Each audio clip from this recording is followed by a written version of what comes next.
अस्सलाम वालेकुम व्यूअर्स, आप देख रहे हैं ज़ैब अहम डिजिटल और प्रोग्राम का नाम है जी हाँ education and development. Education and development की एक स्पेशल एपिसोड हम बना रहे हैं जिसमें हमारा काम ये होता है कि जो एजुकेशन से रिलेटेड चीज़ें होती हैं जो आपके मैं कह रहा हूँ नॉलेज को या आपके एट्रीब्यूट्स को या जो आपकी रिस्पॉन्सिबिलिटीज़ होती हैं उसके हवाले से आपको कुछ चीज़ें एक्स्ट्रा तौर पे समझाने की कोशिश करें। क्योंकि रिस्पॉन्सिबल अगर आप होंगे तो आप सोसाइटी की रिस्पॉन्सिबिलिटीज़ को समझेंगे और उनको अच्छे से सरअंजाम देने की कोशिशें करेंगे। आज की एपिसोड इस तरह स्पेशल है कि एक कॉन्सेप्ट आता है WIW यानी कि वर्ल्ड इम्यूनाइजेशन वीक। बेसिकली इस वीक के अंदर आपको मैं थोड़ा-सा एक इशारा देता चलूँ कि हर घर में बहुत ज़रूरी होता है कि बच्चों की नशो-नुमा के साथ-साथ उनकी सेहत का भरपूर ख़्याल रखा जाए। एंड देन अगेन उस सेहत के मामलात को हम देखते हैं तो बहुत सारी मोहल्लिक बीमारियाँ हैं जिनका सामना उन बच्चों को रहता है।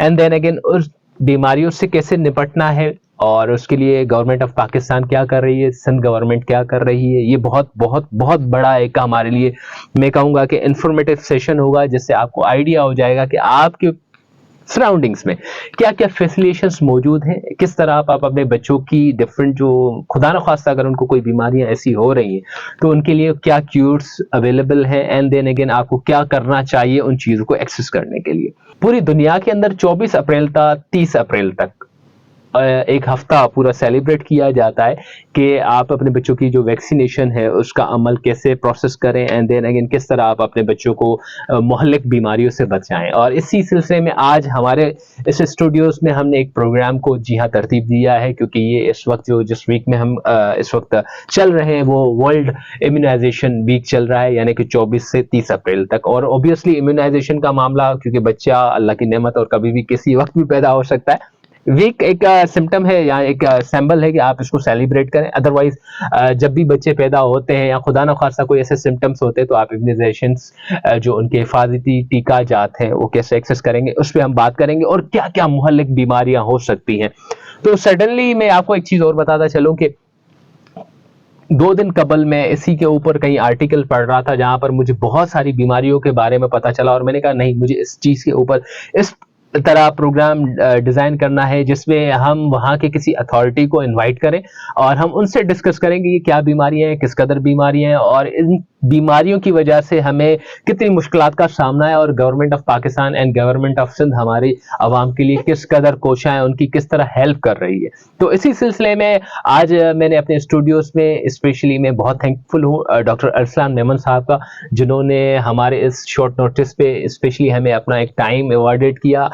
डॉक्टर अरसलान मेमन जो है मॉनिटरिंग एंड एवोल्यूशन ऑफिसर है और इनका डिपार्टमेंट है EPI सिंध। अस्सलाम वालेकुम अरसलान, कैसे हैं आप?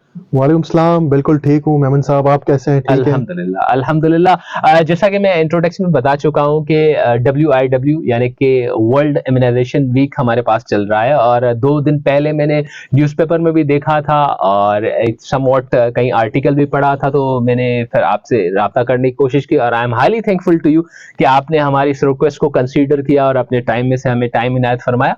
तो सबसे पहली चीज़ जो हमारे प्रोग्राम में मैं ऐड करना चाहूँगा वो ये है कि थोड़ा-सा हमें ये बताएँ कि ये इम्यूनाइजेशन वीक क्या होता है और ये वैक्सीनेशन क्या है? बेसिकली क्योंकि हम जाते हैं, बीमार होते हैं तो टैबलेट्स भी खाते हैं, इंजेक्शंस भी लगती हैं, ड्रिप्स भी लगती हैं। वैक्सीनेशन बचपन में शायद हमारे वालिदैन ने ऑब्वियसली हमें करवाई होंगी तो आज अल्हम्दुलिल्लाह हमें न पोलियो है, ना कोई ऐसी कोई दूसरी मोहल्लिक बीमारी है। मगर मैं चाहूँगा कि आप इस डिपार्टमेंट से हैं तो आप हमें बताएँ कि इम्यूनाइजेशन वीक और वैक्सीनेशन होता क्या है बेसिकली? बहुत शुक्रिया। और आई एम, जैसे कि आपने कहा, I am also grateful to you, I am thankful to you for having me here. और इतनी अच्छी आपकी ये सोच है कि आपने इस इम्पोर्टेंट इशू को हाईलाइट करने के लिए और एक इम्पोर्टेंट टाइम पर, जैसे कि आपने बताया कि ये हफ्ता है, यही हफ्ता globally, locally, nationally, Sindh level पर हमारे लोकल डिस्ट्रिक्ट्स में ये हफ्ता सेलिब्रेट हो रहा है 24 अप्रैल 2023 से 30 अप्रैल 2023 तक। ये इम्यूनाइजेशन ऑनगोइंग प्रोसेस है। ये राउंड द क्लॉक 24 घंटे 365 दिन ये वैक्सीनेशन का अमल जारी रहता है। जैसे आपने बताया कि बच्चे पैदा होते हैं, उनको वैक्सीन्स लगती है। ये वैक्सीनेशन होती है पैदाइश से लेकर 2 साल तक, जो हमारे गवर्नमेंट का जो EPI शेड्यूल है, यानी एक्सपेंडेड प्रोग्राम ऑन इम्यूनाइजेशन, जिसको हम वैक्सीनेशन आम ज़बान में कहते हैं या हिफाज़ती टीका जात कहते हैं। तो ये वैक्सीनेशन पैदाइश से लेकर 2 साल तक हम बच्चों को करवाते हैं। इसमें गवर्नमेंट ने कुछ स्ट्रेटजीज डेवलप की हैं। वो स्ट्रेटजीज पर अगर हर एक फर्द अमल करे तो हमारा जो डिजीज बर्डन है, जो हॉस्पिटल्स पे हमारे ऊपर जो हॉस्पिटल्स पे जो बोझ आता है मुख्तलिफ बीमारियों का, और ये जैसे आपने बताया 12 मौलिक बीमारियां, तो वो बोझ कम से कम हो जाएगा।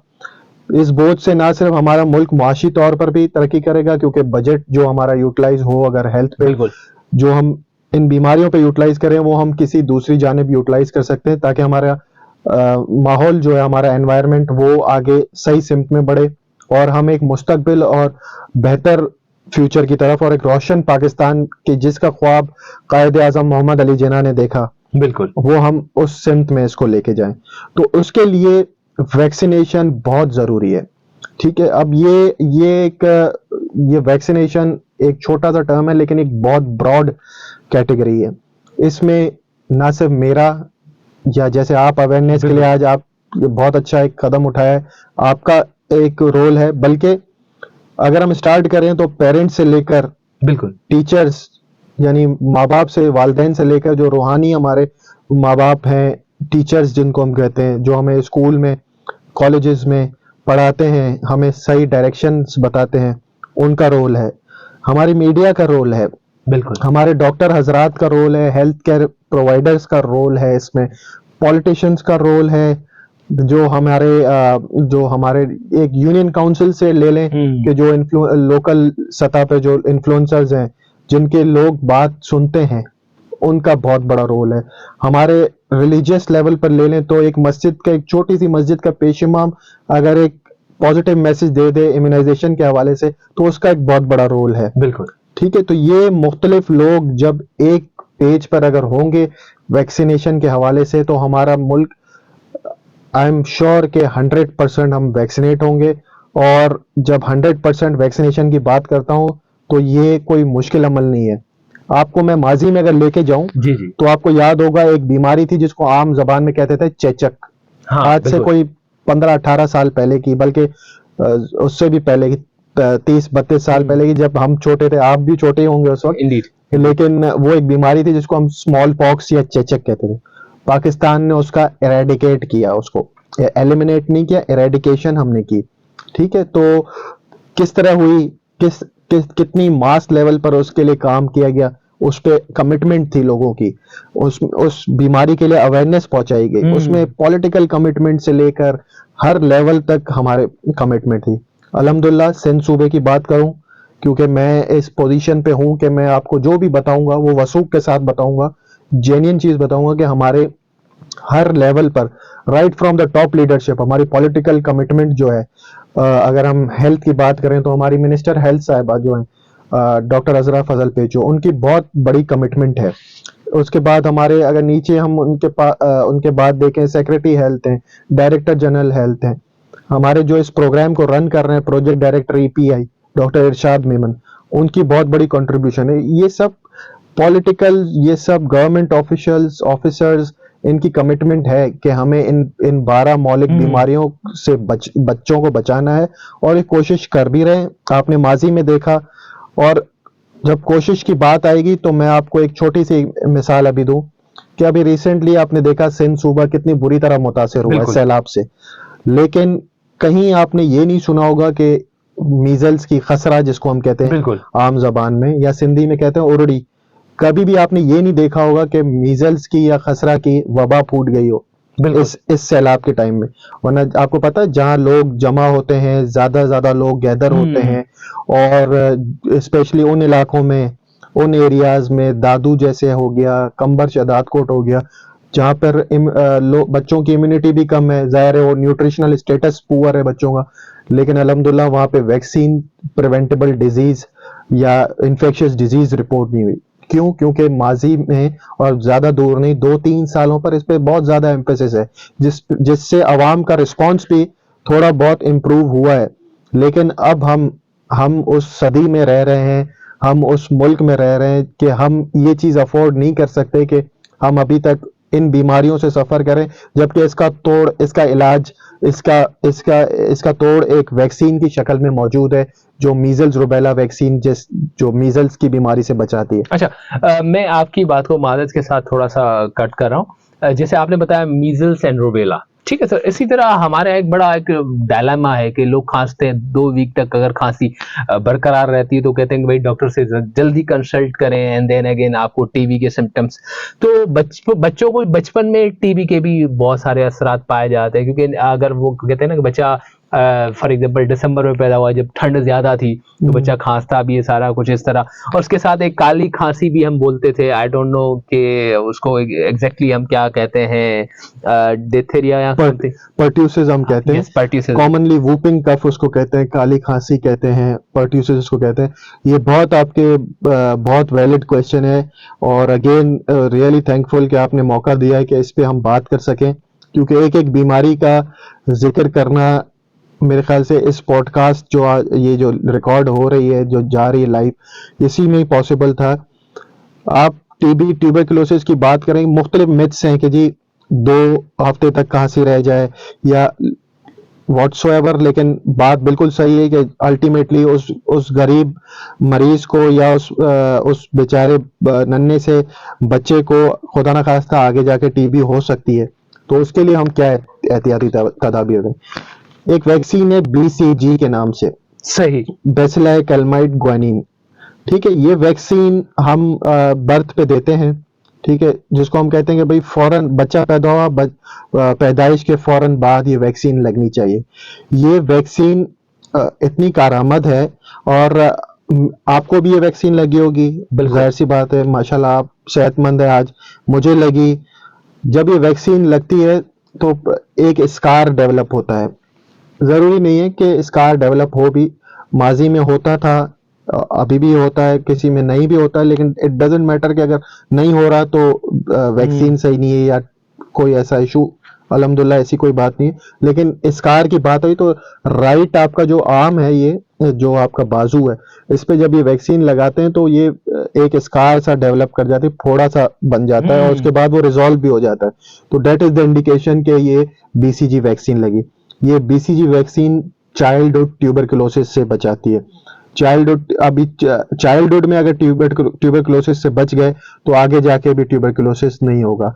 फिर अल्टीमेटली देखें, अब वैक्सीन भी लाइफ लॉन्ग इम्यूनिटी तो प्रोवाइड नहीं कर पाएगी ना। हमारी हाइजीन, हमारा न्यूट्रिशनल स्टेटस उन बच्चों का, उनकी हाइजीन, उनका सैनिटेशन, ये फैक्टर्स भी, ये एनवायरमेंटल फैक्टर्स भी बहुत ज्यादा अहमियत के हामिल हैं।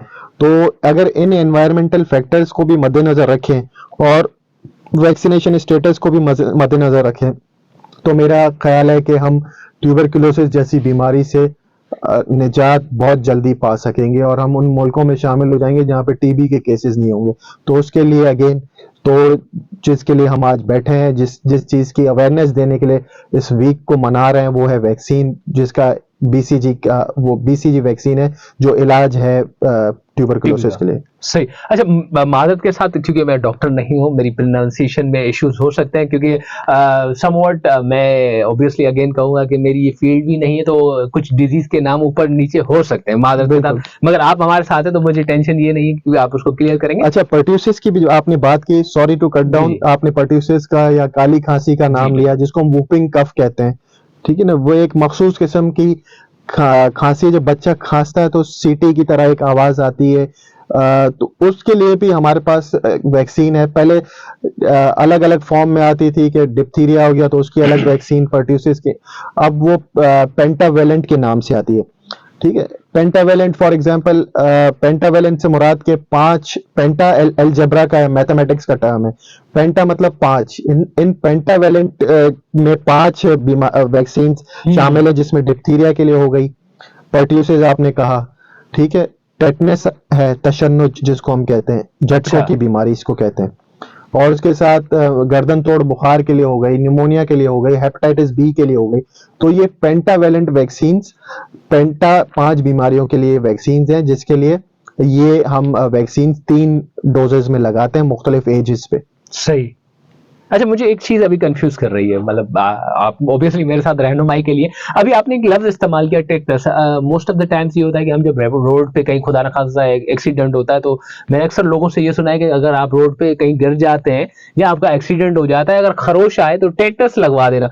तो क्या वो तशन्नुज, क्या इससे क्या ताल्लुक, समझ में नहीं वो आया मुझे। बिल्कुल बिल्कुल सही कह रहे हैं। ऐसे वो नहीं है कि आप मुझसे, बिल्कुल जाहिर है मैं अवेयरनेस के लिए बैठा हूं, और आप जाहिर है एक लेमैन टर्मिनोलॉजी में कुछ भी पूछें, प्रोनाउंसिएशन गलत भी हो, I am here to correct it. हाँ, टेटनेस, टेटनेस वही है तशन्नुज के, खुदा ना खास्ता एक्सीडेंट हो जाता है या क्या, तो कोई गिर जाता है तो उसके लिए हम, लेकिन वो वैक्सीन नहीं लगाते, वो हम एटीएस, एंटी टेटनस सीरम लगाते हैं। ठीक है। रोड रास्ते पे फॉर एग्जांपल जो खुदा ना खास्ता कोई एक्सीडेंट भी होता है, तो आपको पता है कि हमारे रोड्स पर, और एक कॉमन है कि फुजले और ये जो स्टूल्स वगैरह, उसमें से स्पोर्स जो निकलते हैं, घोड़े के फुजले में से स्पोर्स निकलते हैं, वो उसमें क्लोस्ट्रीडियम टेटनाई एक ऑर्गेनिज्म या जरासीम है। अगर वो ब्लड में एंटर हो जाए तो वो टेटनस या झटकों की बीमारी कराता है। लेकिन ये तो बड़े हो गए। अगर बच्चे को कैसे लगेगा? अगर बच्चा फॉर एग्जांपल घर पे, आपको पता है हमारे अभी भी कुछ ऐसे स्लम्स और सेमी अर्बन एरियाज हैं जहां पर पैदाइश बच्चों की डिलीवरीज जो है वो घर पे होती हैं, तो उसमें अगर खुदा ना खास्ता कोई ऐसा इंस्ट्रूमेंट वगैरह यूज हो गया जिससे अम्बिलिकल कॉर्ड कट की, और उसमें जो है वो टेटनस का जरासीम, जंग आलूद कोई ऐसा आला इस्तेमाल किया जिससे जंग के थ्रू वो ब्लड में एंटर हो गया और उसमें टेटनस की बीमारी आ गई, तो वो झटकों की बीमारी के तौर पर सामने आती है। उसके लिए हमें जरूरी है कि जो पेंटावेलेंट में जो टेटनस की वैक्सीन दी गई है, वो बच्चों को टेटनस से बचाएगी बिल्कुल। अच्छा, मेनिंजाइटिस इसके अंदर एक मैंने पढ़ा था आर्टिकल के अंदर, एग्जैक्टली मेनिंजाइटिस होता क्या है? मेनिंजाइटिस, देखिए मेनिंजाइटिस को हम कॉमनली गर्दन तोड़ बुखार कहते हैं। ओह जी, गर्दन तोड़ बुखार में आपको पता है बुखार के साथ साथ जो है ना वॉमिटिंग होती है, प्रोजेक्टाइल वॉमिटिंग होती है, ठीक है। तो इसके लिए हम जो वैक्सीन पेंटावेलेंट में हीमोफिलस इन्फ्लुएंजा टाइप बी एक ऐसा जरासीम है जो कि करवाता है, ये गर्दन तोड़ बुखार करवाता है। तो उसके लिए भी पेंटावेलेंट वैक्सीन में ही एक ऐसा इंग्रेडिएंट जिसको हम कॉमन जबान में कहें कि वो शामिल है, जो कि गर्दन तोड़ बुखार की जो बीमारी है उसको बचाने में बहुत कारआमद है, और उसके लिए ये वैक्सीन पेंटावेलेंट की शक्ल में मौजूद है। अच्छा, डिथेरिया या डेपेथेरिया कुछ इस तरह जी का, क्योंकि मुझे जो चार्ट याद आ रहा है कुछ इस तरह की नाम जी थे। डिप्थेरिया भी एक बीमारी है बिल्कुल। पेंटावेलेंट वैक्सीन में डिप्थेरिया जो बीमारी है उसका भी शामिल है, और वो बीमारी को भी बचाने में ये पेंटावेलेंट वैक्सीन बहुत ज्यादा कारआमद है। डिप्थेरिया को हम कॉमनली उसमें आम जबान में खुन्नाक कहते हैं, उर्दू में इसको कहते हैं खुन्नाक की बीमारी, जिसमें एक अगर आप बच्चा आपके पास खुदा ना खास्ता कोई आता है डॉक्टर्स के पास, तो वो उसका जब मुआयना करते हैं या उसका जो मुंह खुलवाने के लिए कहते हैं और टॉर्च से देखते हैं, तो एक मेम्ब्रेन सी बनी हुई होती है, झल्ली सी बनी होती है, झल्ली नुमा। वो होती मेम्ब्रेन नहीं है, लेकिन जब उसको देखते हैं तो वो मेम्ब्रेन जैसी लगती है, एक कवरिंग सी आ जाती है आपकी ओरल और बकल कैविटी में अंदर, जिसको हम सूडो मेम्ब्रेन कहते हैं कि just like membrane, false membrane बनी हुई होती है। तो वो उसमें भी बच्चा जो है फीवर और गले में सूजन और इसके साथ रिपोर्ट करता है, तो उसके लिए भी, और ये भी एक लाइफ थ्रेटनिंग, ये सारी बीमारियां जिनका आप नाम ले रहे हैं, जिनका आपने जिक्र किया है, ये लाइफ थ्रेटनिंग है, मौलिक बीमारियां हैं। ये बच्चों को वैक्सीन से ही इसकी जो है ना बचाव मुमकिन है। और जब ये केस ऐसा रिपोर्ट होता है तो उसको फौरन एक टॉक्सिन, डिप्थेरिया टॉक्सिन दिया जाता है, ताकि बच्चे की जान जो है वो उसमें उस जरासीम से, डिप्थेरिया के जरासीम से लड़ने के लिए वो टॉक्सिन जो है वो मददगार साबित होता है। लेकिन वो अक्यूट कंडीशन में थे। हम क्यों बीमारी का इंतजार करें और बीमारी होने दें जब हमारे पास वैक्सीन मौजूद है। तो वैक्सीन, वो पेंटावेलेंट में डिप्थीरिया का भी इलाज मौजूद इवन सो फार जितनी भी हमने अभी तक मेरे ख्याल से कोई 6 हम डिजीज डिस्कस कर चुके हैं। देन अगेन वो सारी अगर हम मैंने खुद देखा है कि जहाँ सुना भी है इसके बारे में, मोहल्लिक बीमारी है। अच्छा, हमारे यहाँ दो बड़े मामला होते हैं। जब भी हम बारिश में कहीं नहाते हैं या कोई ठंडा, बहुत ज्यादा ठंडा मौसम हो जाता है और ठंड के दौरान हम बाहर जाते हैं, हमारे सर के बाल वगैरह गीले हो जाते हैं, शोल्डर्स गीले हो जाते हैं, तो हमें कहा जाता है कि भाई अंदर आ जाओ, जल्दी से तौलिए से अपने आप को साफ कर लो, डायरिया सॉरी नमोनिया आपको हो सकता है। एंड देन अगेन उसके बाद हमें दूसरा लफ्ज सुनाई जाता है, टाइफाइड हो सकता है। तो मैं चाहूंगा इसके बारे में भी आप हमें बताएं, क्योंकि बच्चे जब छोटे होते हैं, मैंने अल्लाह रहम फरमाए, मैंने ऐसे बच्चे भी देखे, उनकी पसलियां चलना शुरू हो जाती हैं और वो बिल्कुल एकदम से काले से पड़ जाते हैं। एंड देन अगेन पता चलता है कि भाई इसको टाइफाइड हो गया है या इसको नमूनिया हो गया है, और उसकी जो अल्लाह रहम फरमाए जो क्यूर है वो बड़ी परेशान करदा होती है, स्पेशली छोटे बच्चों में। और अच्छी बात है अगर हम फॉर एग्जाम्पल जैसे आपने अभी कहा कि जब कि भाई वैक्सीनेशन मौजूद है, तो किस बीमारी का आप इंतजार करें, खुदा ना खास्ता जिससे आपको सफर करना पड़े या आपके बच्चे को सफर करना पड़े। तो मैं चाहूंगा थोड़ा हमें नमोनिया और टाइफाइड के हवाले से आप बताएं। बिल्कुल, देखिए नमोनिया के लिए भी वैक्सीन मौजूद है।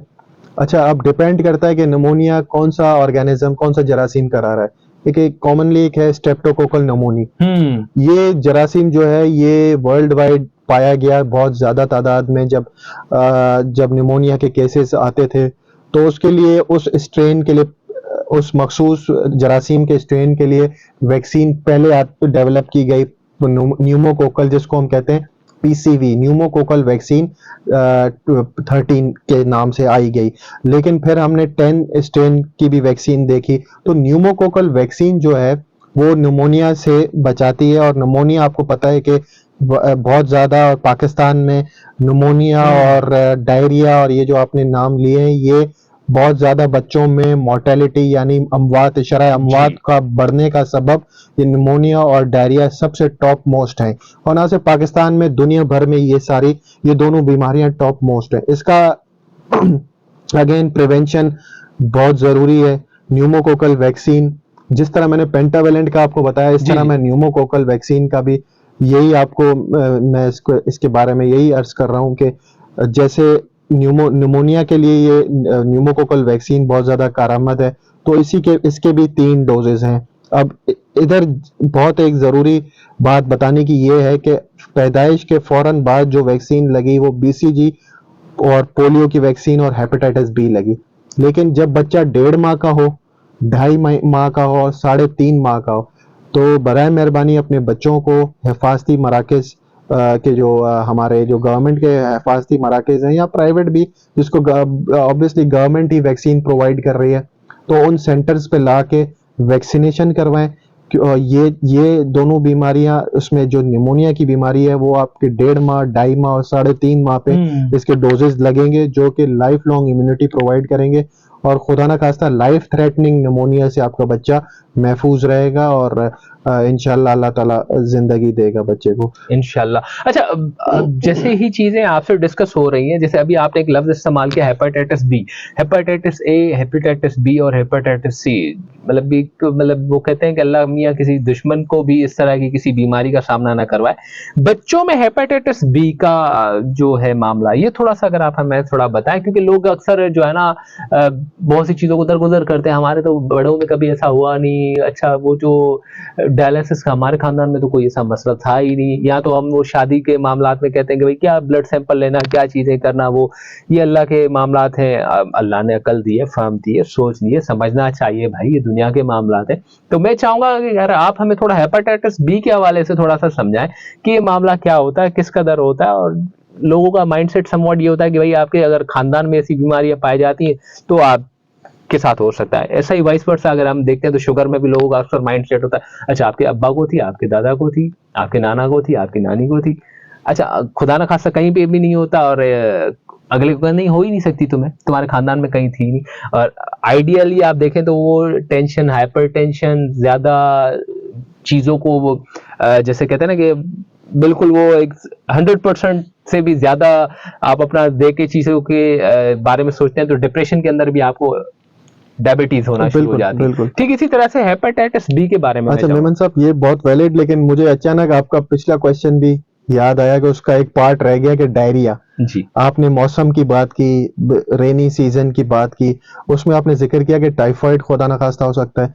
तो टाइफाइड और डायरिया के लिए भी सबसे अच्छी चीज ये है कि माजी ज्यादा दूर नहीं लेकिन गुज़िश्ता 4 से 6 सालों में इन दोनों बीमारियों के लिए भी, बच्चों में जो ये बीमारियां पाई जाती हैं डायरिया की और टाइफाइड की, इनके लिए भी वैक्सीन आ गई है, जो कि पाकिस्तान के लिए खुशकिस्मती की बात है। पाकिस्तान उन चंद ममालिक में से है जहां टाइफाइड कॉन्जुगेटेड वैक्सीन मौजूद है ईपीआई शेड्यूल में। भाई लोगों को अवेयरनेस नहीं है कि हम कितनी महंगी वैक्सीन, गवर्नमेंट कितनी महंगी वैक्सीन फ्री ऑफ कॉस्ट मतलब सेंटर्स पे भी दे रही है, और हम हमारे वैक्सीनेटर्स की टीम भी घर घर जाके जो है वो वैक्सीनेशन प्रोवाइड कर रही है।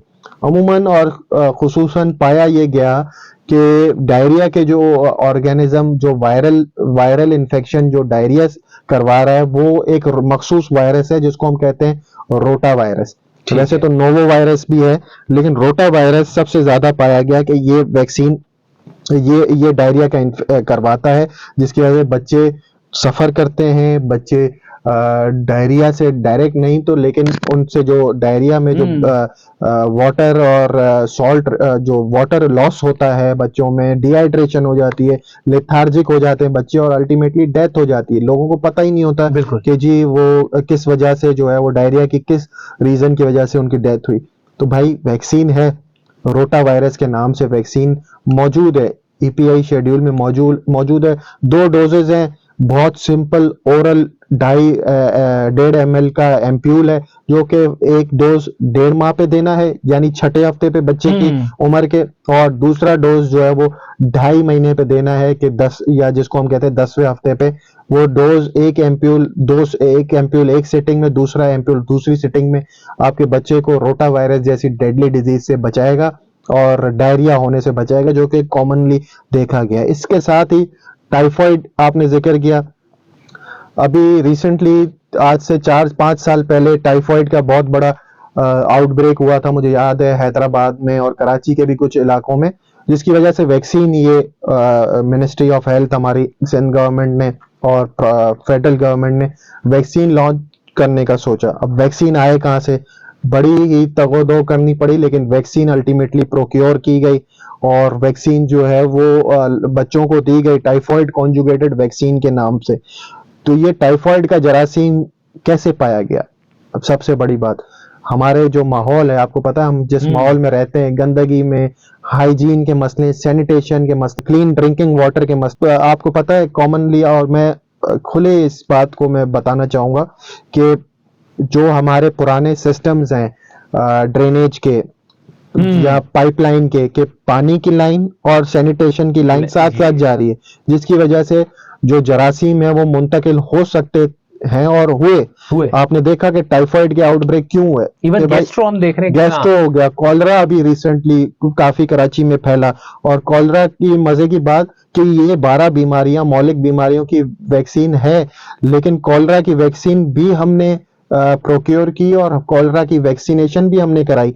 वो ऑल्दो ईपीआई में शेड्यूल में शामिल नहीं है, क्योंकि जाहिर है प्रोक्योरमेंट एक बड़ी उस पे और लॉन्ग टर्म प्लानिंग का हिस्सा होती है, जिसमें मुख्तलिफ स्टेक होल्डर्स इन्वॉल्व होते हैं और उसको फिर वो प्रोविंशियल और फेडरल मिनिस्ट्री अप्रूव करती है। तो वो कॉलरा की भी वैक्सीन हमने करवाई। और डेटा, मैं जो भी बात आपको करूंगा वो इस तरह वसूख से करूंगा कि उसके लिए डेटा विल स्पीक इटसेल्फ, कि भाई जहां 10 केसेस थे वहां नुमाया कमी देखी गई कि वो केसेस 2 पे आ गए, जहां 100 केसेस थे वहां 20 केसेस रह गए वैक्सीनेशन की वजह से। इसी तरह टाइफाइड की मैं बात कर रहा था कि टाइफाइड के केसेस में भी नुमाया कमी आई गई, आपने देखा होगा।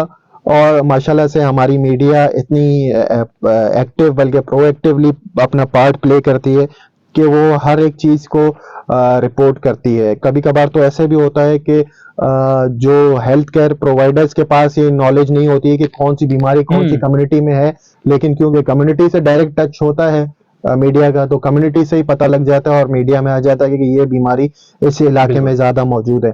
तो टाइफाइड के केसेस में भी नुमाया कमी पाई गई जब से ये टाइफाइड कॉन्जुगेटेड वैक्सीन के नाम से वैक्सीन ईपीआई शेड्यूल में आई है। तो इसी तरह इसको हम टीसीवी जिसको हम कहते हैं, या हमने अभी रोटा वायरस का जिक्र किया, आपने जिक्र किया हेपेटाइटिस बी का। हेपेटाइटिस एक ऐसा मर्ज है कि एक इंसान से दूसरे इंसान तक फैल सकता है। तो उसके लिए भी हमें एहतियाती तदाबीर बिल्कुल इख्तियार करनी चाहिए, और एहतियात है हमारा वैक्सीन से। अभी रिसेंटली बर्थ डोज इनिशिएटिव शुरू हुआ है, जिसमें हमारे, अच्छा मैं आपको एक चीज और क्लियर करूं कि हमारे साथ गवर्नमेंट के साथ मुख्तलिफ इंटरनेशनल डोनर एजेंसीज जो है ना वो भरपूर ताउन करते हैं, सही। जिसमें WHO है, यूनिसेफ है। तो यूनिसेफ का एक बर्थ डोज इनिशिएटिव हुआ कि वो बच्चों को पैदाइशी जैसे ही मैटरनिटी सेंटर्स पे उन्होंने अपने HR को जो है वो एनहेंस किया, मोबिलाइज किया, और ये यकीनी बनाया कि जी जहाँ पे बच्चे पैदा हों मैटरनिटी होम्स में, बड़े टर्शरी केयर हॉस्पिटल्स में, वहाँ पे हम कम से कम ये इंश्योर करवाएं कि बच्चा डिलीवर होने के बाद घर जाने से पहले एटलीस्ट उसको BCG, ओरल पोलियो वैक्सीन और हेपेटाइटिस बी लगाई जाए। तो ये यूनिसेफ ने इनिशिएटिव लिया और गवर्नमेंट को प्रपोजल दिया, और गवर्नमेंट इसको जो है वो इंश्योर करवा रही है, इम्प्लीमेंट करवा रही है। तो उसमें भी हमारे वैक्सीनेशन रेट में बहुत ज्यादा जो है वो हमने देखा कि इजाफा इस तरह से हुआ कि जो 0 डोज बच्चे थे, अब 0 डोज क्या है ये भी मैं आपको बताऊंगा कि 0 डोज वो बच्चा जो कि पैदाइश से लेकर 2 साल तक का ऐसा बच्चा है जिसको कोई भी हिफाज़ती टीका या वैक्सीन नहीं लगी है, उसमें भी काफी हद तक जो है वो कमी पाई गई, क्योंकि वो 0 डोज बच्चा वैक्सीनेट हुआ बर्थ डोज इनिशिएटिव के उस पर। तो उस बर्थ डोज इनिशिएटिव में हम तीसरी वैक्सीन हेपेटाइटिस बी भी देते हैं, और यही वैक्सीन हेपेटाइटिस बी को बचाने के लिए आगे जाके पेंटावेलेंट वैक्सीन में भी शामिल है। और ये हेपेटाइटिस जैसे मौजी मर्ज में, जिसका खुदा ना खास्ता अगर किसी को हो जाए तो आगे जाके आपको पता है कि कितना बड़ा उसका जो है वो फाइनेंशियल बर्डन और फाइनेंशियल लॉस हमारी जैसी कम्युनिटी, पुअर कम्युनिटी को फेस करना पड़ता है। और मामूली से अलामात हैं, फीवर होगा, टायर्डनेस होगी, किसी को पता नहीं लगेगा कि जी हेपेटाइटिस है। अल्टीमेटली जब वो जाके टेस्ट करवाएगा और सीरम जो है वो एंटीबॉडीज और ये सारे टेस्ट करवाएगा, उसके बाद जो है वो हेपेटाइटिस बी सरफेस एंटीजन जिसको हम कहते हैं, जो कि डायग्नोस्टिक है, या PCR होते हैं, पॉलीमरेज चेन रिएक्शन, या एलाइजा एक टेस्ट है जो करवाते हैं, उसके बाद डिटेक्ट होता है कि जी हेपेटाइटिस है। तो उसके लिए भी वैक्सीन मौजूद है। बस ये चीज है कि आज इस प्रोग्राम के तवज्जुद से कि अवेयर हम आगाह इसीलिए कर रहे हैं लोगों को, कम्युनिटी को, और जो जो लोग हमारी ये बात सुन रहे हैं कि मेहरबानी करके इस अवेयरनेस प्रोग्राम का फायदा उठाएं। और ये अवेयरनेस आज दे रहा हूं तो इसका मतलब ये नहीं है कि आज ही वैक्सीन होगी और आज खत्म हो जाएगी, नहीं। आपका बच्चा अगर आज भी है 2 साल तक की उम्र का है तो आप आज उसको, हमारे इवनिंग सेंटर्स हैं, हमारे रात में वैक्सीनेशन सेंटर्स हैं, या कल सुबह जाके अपने बच्चों को ये प्रोग्राम देखने के बाद आप उनको वैक्सीनेट करवाएं, एटलीस्ट पहला डोज तो उनको लगवाएं, ताकि टीबी जैसी बीमारी, पोलियो जैसी बीमारी, हेपेटाइटिस जैसी बीमारी के लिए बच जाए।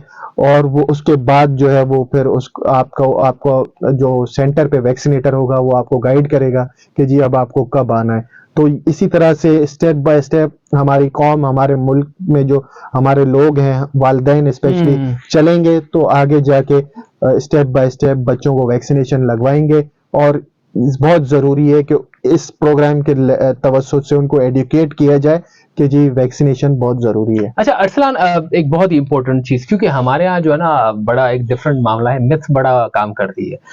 हर जगह पे हम मिथ को जरूर इस्तेमाल करते हैं, और जो हमारे पर्सनल इंटरेस्ट या पर्सनल इंक्लाइनेशंस जिस तरफ, जिस डायरेक्शन में होती है, तो वहीं पर भी कहीं ना कहीं आपको मिथ जरूर मिलेगा। अगर आपको रास्ते में काली बिल्ली मिलती है तो आपका तो आज बड़ा बुरा हो जाएगा। अच्छा, अगर आपकी आंख फड़क रही तब भी आपको बुरा, मतलब मिथ आता जरूर है।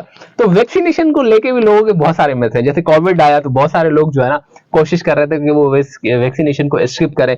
ठीक इसी तरह से पोलियो के वैक्सीनेशन के दौरान हम सुनते हैं, बहुत सारे ऐसे लोग, ऐसे दोस्तों से भी सुना है कि यार वो जो है ना आप की फर्टिलिटी कहते हैं, जो भी, मतलब मैं उर्दू में नहीं बोलना चाह रहा था वर्ड, एनीवेज, तो कहते हैं कि फर्टिलिटी के ऊपर आपके बड़े इश्यूज कर सकता है, एंड देन बहुत सारे मसले हो जाएंगे। कोविड में तो कुछ ज्यादा ही मैंने सुन लिया। इवन मैंने वैक्सीनेशन करवाई तो मुझे भी माशाल्लाह कुछ पढ़े लिखे दोस्त थे, उन्होंने कहा यार you did very wrong job dude, you did just like it's gonna be a fertility issue with you. तो यार ये मिथ की वजह से इतना बड़ा नुकसान हो रहा है हमारी नेशन का, लोग पोलियो में, बहुत सारी और बीमारियों में फंस रहे हैं। इसके हवाले से आप क्या कहना चाहेंगे, क्या करना चाहिए? जो मिथ मेरे ख्याल से पंच लाइन या पंच क्वेश्चन जिसको कहना आज की प्रोग्राम का, वो यही है। बहुत जबरदस्त सवाल है आपका।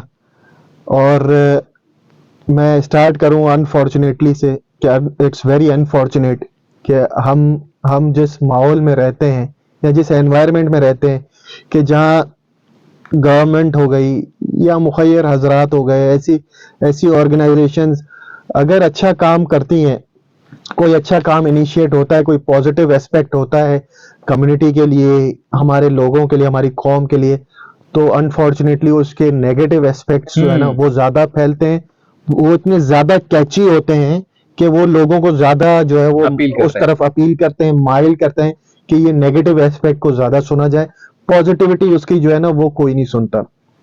और आपके इस प्रोग्राम के तवज्जुद से आज बहुत जरूरी है कि इस चीज को एड्रेस किया जाए। जैसे एक मिथ का आपने जिक्र किया इनफर्टिलिटी का कि जी, और मैं क्लियरली बताऊं, पॉडकास्ट बहुत अच्छा ये चल रहा है कि जी मुझे जो है वो हमें बच्चा नहीं होगा। भाई मैंने भी ये वैक्सीन ली, ठीक है, मैं शादी हो गई, मेरे बच्चे हैं अल्हम्दुलिल्लाह। अल्हम्दुलिल्लाह, उनकी भी वैक्सीनेशन हो गई, आपकी वैक्सीनेशन हुई, पूरी बिल्कुल। दुनिया में ये टाइम टेस्टेड वैक्सीन है मेरे भाई।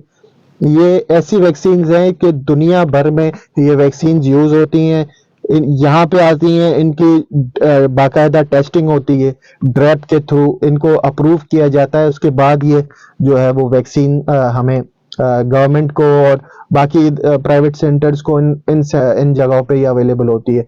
तो ये टाइम टेस्टेड वैक्सीन है, ये मिथ्स जाहिर है होते हैं हर जगह पे, और किसी हद तक मैं ये इन मिथ्स को बीइंग, अगर मैं एक लेमैन होता या मैं नॉन मेडिकल प्रोफेशनल होता तो मुझे भी ये मिथ होता, लेकिन अगर आप लिटरेचर भी सर्च करना एक पेरेंट की या उन लोगों की जो ये मिथ ला रहे हैं सामने, उनकी जिम्मेदारी है कि भाई लिटरेचर तो सर्च करो, दुनिया कहाँ जाके पहुंच गई, मतलब सूरज चांद पे लोग पहुंच रहे हैं और हम अभी तक ये कह रहे हैं कि जी ये वैक्सीन में इनफर्टिलिटी हो सकती है, तो ऐसी कोई बात नहीं है। अच्छा, इसी चीज को थोड़ा सा कंटिन्यू करना चाहूंगा, और ऑब्वियसली आपको पता है पॉडकास्ट होता है तो टाइम भी हमारे लिए बड़ा इंपॉर्टेंट होता है, तो मैं चाहूंगा कि थोड़ा एक और मामला मेरे जहन में आ गया। अच्छा, वैक्सीन सिस्टम, ठीक है, एक बड़ा एक हमने देखा है कि जैसे मैंने कहा मिथ भी आ गया, सारे मामला आ गए, तो हमने देखा है लो रेट बहुत है वैक्सीनेशन का।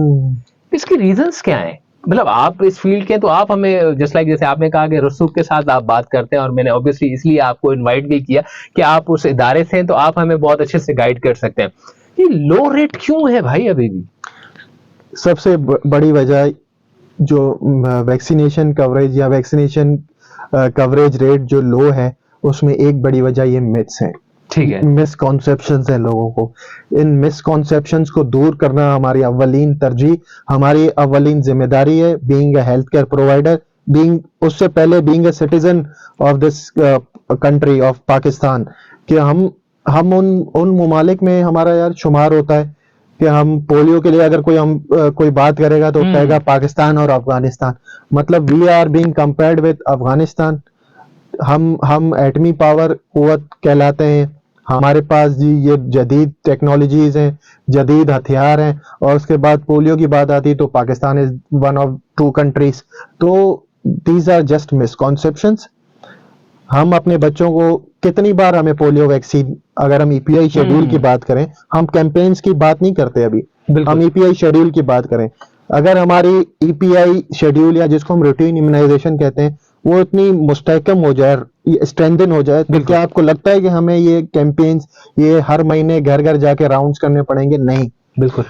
इस रूटीन इम्यूनाइजेशन की जो शेड्यूल है, ईपीआई शेड्यूल, उसमें 4 बार हमें ओरल पोलियो वैक्सीन देनी है, 2 बार हमें इनएक्टिवेटेड यानी इंजेक्शन की शक्ल में इनएक्टिवेटेड पोलियो वैक्सीन देनी है।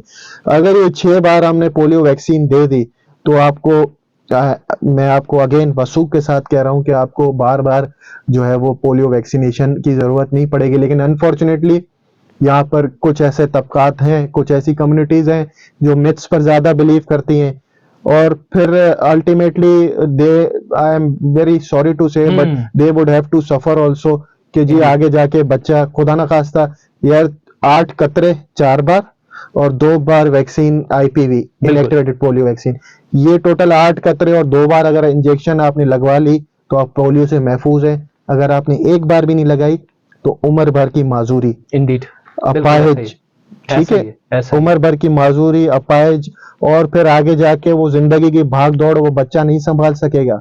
वो क्या काम करेगा, वो क्या जॉब करेगा, वो क्या उसकी शादी आगे जाके होगी, और वो क्या बच्चों को पाल पोस के अपने बड़ा करेगा, कहाँ से वो खिलाएगा पिलाएगा, ये एक बहुत बड़ा सवालिया निशान है। इंडीड। और ये दिल दुखता है ये बात बताते हुए, लेकिन ये हमने ये देखा है। 10-11 साल मुझे हो गए ये चीज देखते हुए, जब से मैं इस प्रोग्राम से वाबस्ता हूँ। और हमने वो बच्चे देखे कि जो पोलियो से महरूम रह गए, जो मिसकॉन्सेप्शंस, इस मिथ्स पर उनके पेरेंट्स बिलीव करते थे।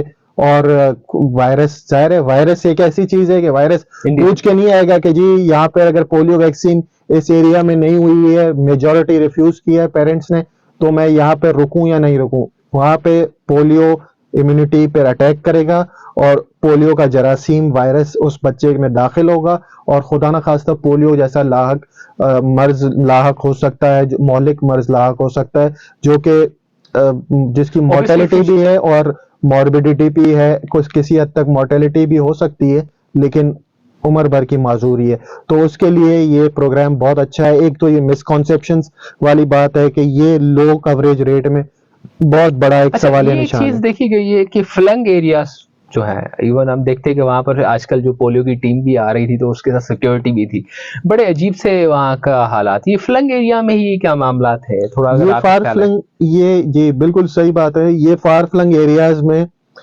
देखें मेमन साहब, हर हर उस प्रोग्राम में ना, अच्छा इस प्रोग्राम को तौसी प्रोग्राम बराए हिफाजती टीका जात कहते हैं। तौसी मतलब कि एक्सपेंड होना, एक्सपेंशन आती जाती है आहिस्ता। Expansion in the sense of vaccines. हम देखें कि आज से 20 साल पहले सिर्फ 6 वैक्सीन्स होती थी, आज 6 बीमारियों की वैक्सीन होती थी, आज 12 बीमारियों की वैक्सीन है। ठीक है, तो आराम आराम से with the passage of time इसमें एक्सपेंशन आ रही है। इसी तरह प्रोग्राम की स्ट्रेटजी में भी आहिस्ता आहिस्ता डेवलपमेंट हुई है, इनोवेशंस हुई हैं, और एक्सेसिबिलिटी हुई है। तो ये जो जो फार फ्लंग्स एरियाज हैं, बिल्कुल। जहाँ पे एक्सेसिबिलिटी का इशू किसी हद तक था, काफी हद तक था पहले, लेकिन अल्हम्दुलिल्लाह ईपीआई प्रोग्राम ने, प्रोजेक्ट डायरेक्टर ईपीआई सिंध ने और ऑनरेबल मिनिस्टर हेल्थ ने क्या कुछ नहीं प्रोवाइड किया उन डिस्ट्रिक्ट्स को। From mobile teams, from vaccinators को, जो है वो मोटर बाइक से लेकर गाड़ियां, और फिर बेहतरीन जो है वो इक्विपमेंट्स प्रोवाइड किए गए, बेहतरीन जो है वो वैक्सीन प्रोवाइड की गई, रेफ्रिजरेटेड ट्रक्स प्रोवाइड किए गए कि वैक्सीन की इफादियत रहे, और उस बच्चे तक वो वैक्सीन उस 2 डिग्री से 8 डिग्री सेंटीग्रेड के टेम्परेचर तक मेंटेन रहे, तब जब तक उस बच्चे को वैक्सीन नहीं लगती। सही। तो ये तो बहुत सारी चीजें, इनोवेशन इसमें आई हैं। लेकिन जहां तक फार फ्लंग एरियाज की बात है, आप अगर दादू का काछे का एरिया ले लें, कितना दूर दूर है, आपने बिल्कुल। देखा होगा, बहुत दूर और पेरिफेरल, लेकिन अल्हम्दुलिल्लाह वहां भी वैक्सीनेटर जाता है अपनी बाइक पर, और वो वैक्सीनेट करके आता है बच्चों को। फ्रॉम कश्मीर टू केमाड़ी, ठीक है, बिल्कुल। From Kashmir to Keamari, Baba Bhit island अगर आप देखें, आइलैंड है, जजीरा है, कश्तियों में जाते हैं वैक्सीनेटर्स, उस तरफ जो है वो वैक्सीनेट करके आते हैं। Korangi, from Korangi to Ghotki, from Tharparkar to Malir, ऐसे बिल्कुल। each and every area is being covered, अल्हम्दुलिल्लाह। और alhamdulillah is being not only being covered but being monitored, not only being monitored but analyzed digitally। अब सही। वो वक्त चला गया मेमन साहब। ये बहुत इंपॉर्टेंट एक बात मैं आपको बताऊं कि पहले मैनुअल एंट्रीज होती थी, अब हम मैनुअल एंट्रीज कर रहे हैं, लेकिन उसको वेरीफाइड डिजिटली करते हैं। सही। हर बच्चा जब वो आता है वैक्सीनेट होने के लिए, तो उसको एक डिस्टिंक्ट क्यूआर कोड मिलता है, बिल्कुल। तो एक कार्ड मिलता है, उस पे क्यूआर कोड बना हुआ है। हर ऑरेंज कलर का कार्ड देखा है मैंने। एग्जैक्टली, हर वैक्सीनेटर को एक एंड्रॉइड मोबाइल फोन डिवाइस दी गई है। बच्चा just for the purpose of vaccination, बच्चा आया, दूसरी वैक्सीन के लिए आया, क्यूआर कोड उसको मिला हुआ था, अगर पहली वैक्सीन के लिए आया उसका कार्ड बनता है, उसकी फॉर्मेलिटीज एंटर होती हैं, उसके बाद उसको क्यूआर कोड मिलता है। उसको कहा जाता है कि जी ये क्यूआर कोड आप संभाल के रखें, ये कार्ड आप संभाल के रखें, आगे जाके ये आपका बच्चा जो है इस चीज से इस बच्चे की रिकॉर्ड मेंटेन होगा, और आगे जाके हो सकता है और भी प्रपोजल्स हों कि बच्चे का वो क्यूआर कोड स्कूल में एडमिशन के लिए काम है, हो सकता है आगे जाके हो, बिल्कुल। जिस तरह के हम इनोवेशंस ला रहे हैं और लानी भी चाहिए।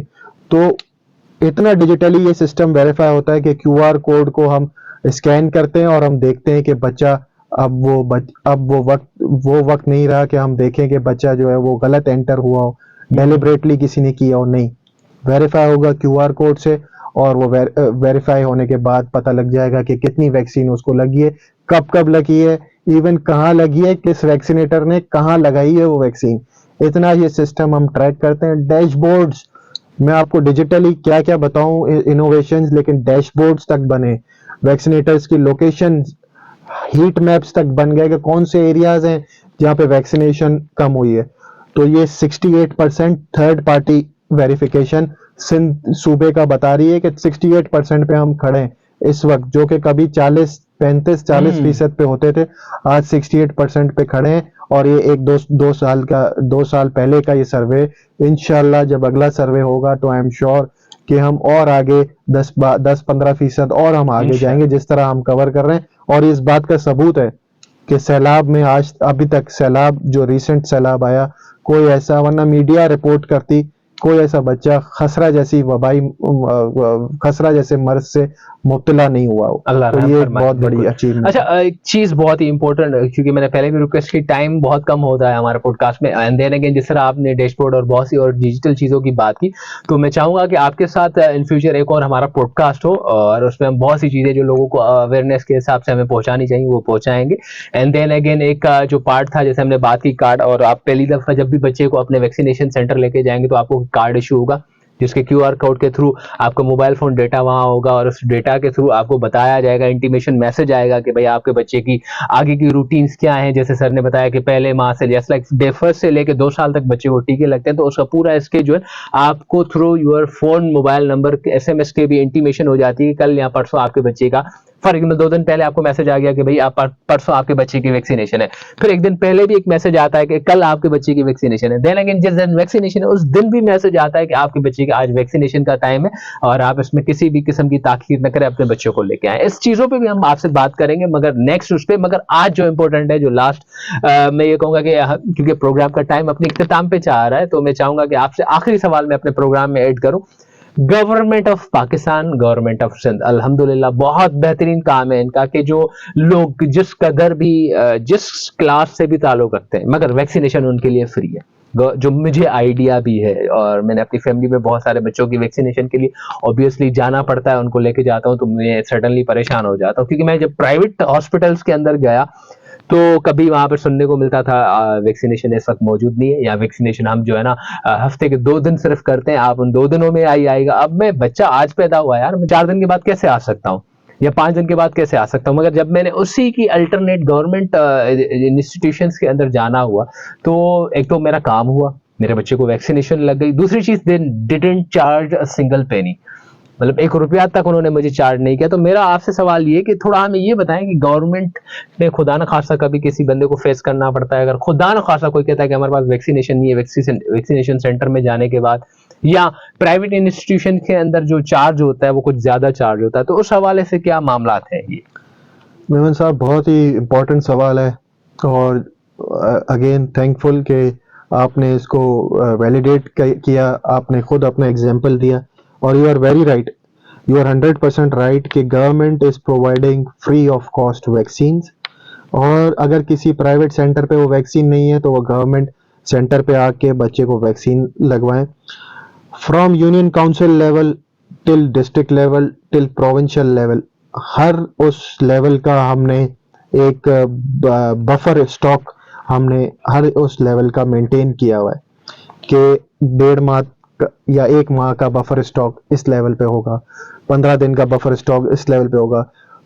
तो हर महीने की रिपोर्ट जनरेट होती है, ये भी डिजिटल, ये भी online, vaccine logistic management information system के तहत, कि इस डिस्ट्रिक्ट के पास इतनी वैक्सीन, एक क्लिक पे पता लग जाएगा कि इस डिस्ट्रिक्ट ने इतनी वैक्सीन यूटिलाइज की, इतनी इसकी डिमांड थी, इतनी यूटिलाइज हुई, डिमांड से ज्यादा यूटिलाइज हुई, जो कि एक अच्छी बात है कि कवरेज बढ़ गई है, लोगों में अवेयरनेस आई है। तो हम उसको उन सेंटर्स को ऑलरेडी बफर स्टॉक प्रोवाइड करते हैं। फॉर एग्जांपल महीने के मिड में पता लगे कि जी वैक्सीन खत्म होने वाली है, प्रोजेक्ट डायरेक्टर ऑफिस फौरन उस सेंटर को, उस डिस्ट्रिक्ट को अलर्ट करता है कि आपके पास वैक्सीन कम है, या district project director EPI office को अलर्ट करता है कि हमारे पास वैक्सीन कम होने जा रही है, तो हम उसको फौरन अपने जो हमारी टीम है, कोर टीम और जो कोल्ड चेन और वैक्सीन को देख रही है, हम फौरन उनको वैक्सीन प्रोवाइड करते हैं, ताकि हमारी जो कम्युनिटी है, जो गरीब पेशेंट, जो गरीब आवाम है, जो इतने दूर दराज इलाकों से चल के आ रही है और वैक्सीन ना मिले, तो फिर मेरा और आपका, हम सब का यहाँ बैठने का भी कोई फायदा नहीं। तो हम इसमें काफी इम्प्रूवमेंट ला चुके हैं। हम उस सिस्टम के तहत अब ये आइडेंटिफाई कर लेते हैं कि कहाँ पे वैक्सीन शॉर्ट है, और बर वक्त वैक्सीन प्रोवाइड हो जाती है, बल्क में शॉर्टेज नहीं होती है। अगर कहीं शॉर्टेज होती है तो वो वैक्सीन उसको डिस्ट्रिक्ट के स्टोर से, डिस्ट्रिक्ट के कोल्ड रूम से उसको प्रोवाइड कर दी जाती है। सो अर्सलान, आज के प्रोग्राम में हमने बहुत सी चीजें डिस्कस करने की कोशिश की है और बहुत सारे सवाल मेरे पास अभी भी मौजूद हैं, मगर जो कहते हैं ना, टाइम को कैद करना बड़ा इम्पोर्टेंट सवाल ही रहता है, क्योंकि वो पॉसिबल मेरे आज तक अपनी लाइफ में देखा कि हम टाइम को कैद नहीं कर सकते। सवाल जरूर कर सकते कि काश हम इस टाइम को कैद करते और मजीद बातें करते, मगर मैं कहूँगा highly thankful to you for your kind presence कि आपने हमारे लिए स्पेशली इस शॉर्ट नोटिस पे टाइम निकाला और अपनी मसरूफियात को छोड़ते हुए, जिम्मेदारी को समझते हुए कि वर्ल्ड इम्यूनाइजेशन वीक है, उसको हमें सेलिब्रेट करना चाहिए, लोगों को अवेयर करना चाहिए, और आप हमारे साथ मौजूद थे। Thank you so much once again. And so viewers, मैं यही चाहूंगा कि आज के प्रोग्राम में अगर आपके दिमाग में कोई सवाल है, किसी भी तरह की गाइडलाइंस आपको चाहिए, तो प्लीज राइट डाउन। आप अपना फीडबैक हमारे पास feedback@zabfm.org पर भी भेज सकते हैं, और जी हाँ, आप यूट्यूब पे हमारे फीडबैक के फॉर्म जिस लाइक जो आप नीचे कमेंट बॉक्सेस में लिख सकते हैं। Stay tuned, this is Zeb FM digital.